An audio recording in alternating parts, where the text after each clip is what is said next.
நான் இப்படி ஒரு படத்தை நான் பார்த்ததே இல்லை. இது வரைக்கும் நான் எத்தனோ படம் பார்த்துருக்கேன். ஆனால் இப்படி ஒரு படத்தை நான் பார்த்ததே கிடையாது. நான் படத்துக்கு ஒரு படமும் கதையே வேணாமா? என்ன சும்மா ரோட்டில் போகிற மாதிரி காட்டுக்குள்ளே போகிற மாதிரி போகிறாங்க வர்றாங்க, அவ்வளோதான். கிடையாது. சினிமாவில் ஒரு புது முயற்சி இப்போ தெரியலாம்.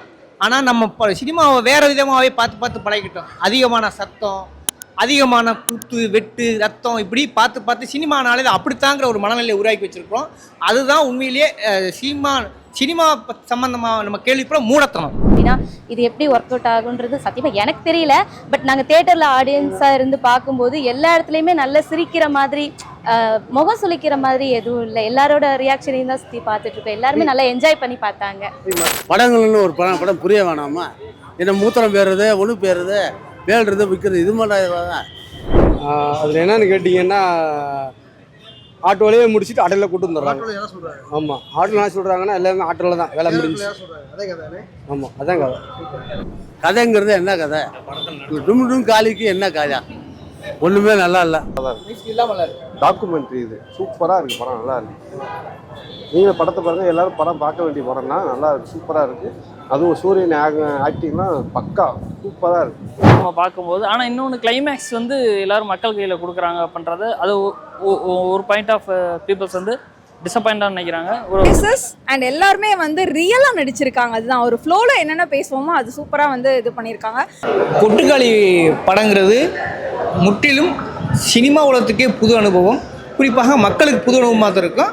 துவக்கத்தில் லைட்டாக அவங்க ஸ்டக்காவாங்க. அதுக்கு சின்ன உதாரணம்னா, படம் பார்க்கும்போதே பார்த்தீங்கன்னாக்கா சவுண்டே இல்லாமல் லைவ் சவுண்ட் இல்லையா, அதனால் அங்கே பார்க்குற ஜனங்கள் என்ன பண்ணாங்கன்னா, லைவ் சவுண்ட் ஆஃப் பண்ணி சவுண்ட் ஸ்டார்ட் பண்ணுன்னு சொன்னாங்க. ஆக்சுவலாக வந்து அப்படி சொன்ன ஆட்களே படம் மூவ் ஆக அந்த லைவ் சத்தத்தோடையே மிங்கில் ஆகிட்டாங்க. ஏன்னா கதை அவ்வளவு யதார்த்தமானது. இந்த யதார்த்த களங்கிறது சாதாரணம் கிடையாது. சினிமாவில் ஒரு புது முயற்சி இப்போ தெரியலாம்.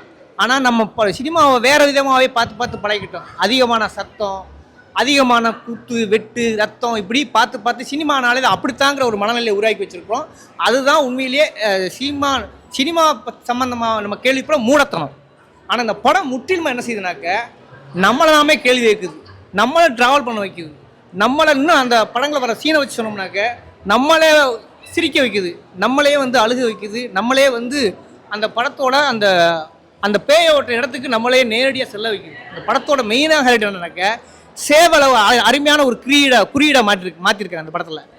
சேவலுங்கிறது நிச்சயமாக முழுக்க ஆணாதிக்க சமூகத்தோட குறியீடு மாதிரி தோணுது. அந்த சேவலை அந்த ஒரு பூசாரி அறுத்து வெளியே எறிவான், அது துடிக்கிறது, அந்த படபடன்னு அடிக்கிறது பூரா ஆணாதிக்க சமூகத்துக்கு வைக்கக்கூடிய ஒரு முக்கியமான குறியீடு தான் பார்க்குறேன். பெண்ணை நம்ம இன்னும் புரிஞ்சிக்கவே இல்லை.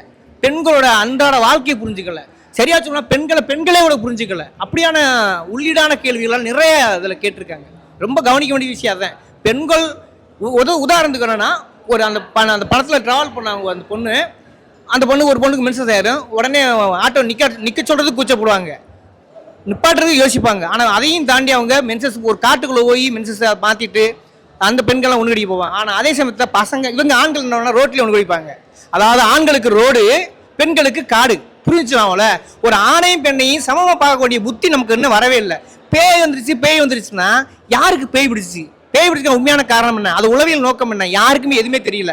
பெண்ணை வந்து ஏதாவது ஒன்று சரி மந்திரம் பண்ணோம், மாயம் பண்ணோம், மூட நம்பிக்கைக்கு மிக எதிராக நேரத்தியாக பிரச்சாரம் நெடி இல்லாமல் இது எவ்வளவு மோசமான ஆணாதிக்க சமூகமாக இருக்குது. பெண்கள் நம்ம எப்படி பார்க்குறோம்? ஒரு காலேஜுக்கு போன காலேஜுக்கு உயர்கல்விக்கு போன பெண்ணை கூட நம்ம எப்படி பேய் பிடிச்சு சொல்லி அலக்களிக்கிறோம் அப்படிங்கிறத வழிநெடுகளும் படம் முழுவதும் படுமுக முக்கியமான கேள்வி எழுப்புது.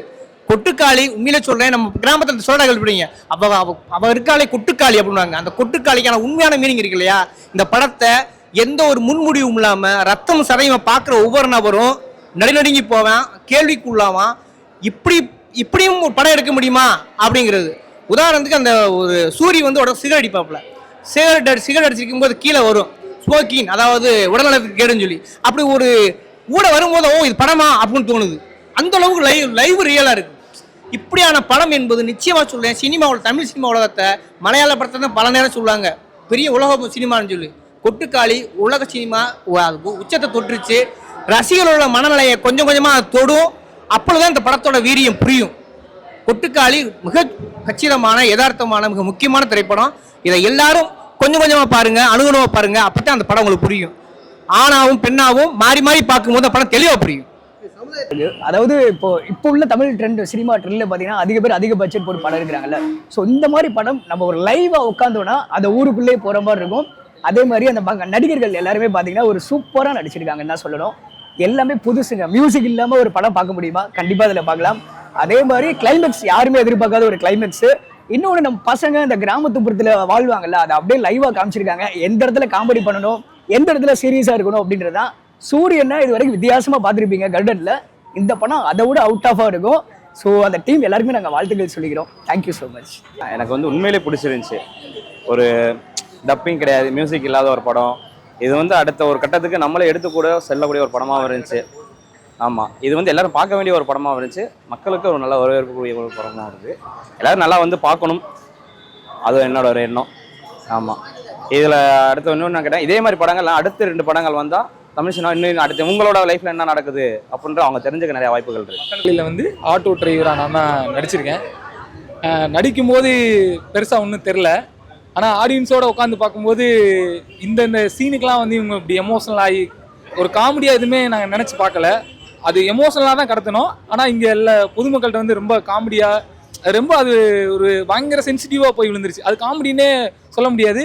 ஆனால் பயத்துக்குள்ளே இருந்து வெளியே வர்றது வந்து மக்களுடைய யதார்த்தத்தில் இருக்கிறனால அது நல்லா காமெடியாக இருக்குது. ரொம்ப சந்தோஷமாக இருக்குது எல்லாரும் பேசிக்கிறது. இந்த படம் வந்து இன்னொரு இடத்த தாண்டிடுச்சுன்னு நினைக்கிறேன். ஒரு தியேட்டராக எடுத்த இடத்துக்கு அடுத்த இடத்துக்கு பொதுமக்களுக்கான ஒரு படமாக வெளியே வந்திருக்குன்னு நினைக்கிறேன். இன்னும் எல்லாரும் வந்து பார்க்கணுன்றது இந்த வளர்ச்சி.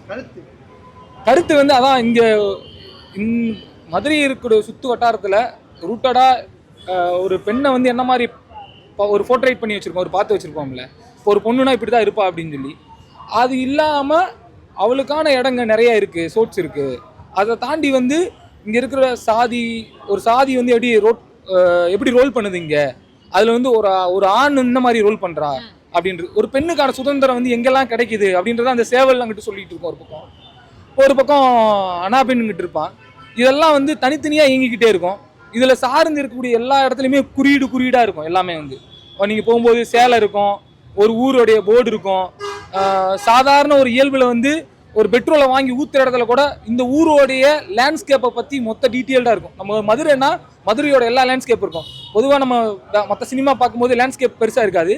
ஆனால் இந்த படத்தில் வந்து லேண்ட்ஸ்கேப் வந்து இடம் வந்து ரொம்ப முக்கியமாக இருக்கும். இடம், அங்கே இருக்கிற நடித்த நடிகர்கள் எல்லாருமே அவங்க போக்கில் இருப்பாங்க, இயல்பாக இருப்பாங்க. இதில் இருக்க முக்கியமான விஷயம் என்னென்னா, ஒரு ஆண் வந்து என்ன மாதிரி தொடர்ச்சியாக வந்து ஒரு எமோஷனலில் ஒரு கேஸ்டாக வந்து என்ன ரோல் பண்ணுறான் அப்படின்றத அது சொல்லிக்கிட்டே இருக்கும். அதுதான் முழுக்க பெண்களுக்கான படம் சொல்லுவாங்க. ஆமாம், முழுக்க இது வந்து இல்லை, எல்லாத்தையும் சார்ந்தது. பெண்ணுக்கான படமாக எடுத்துக்கலாம்.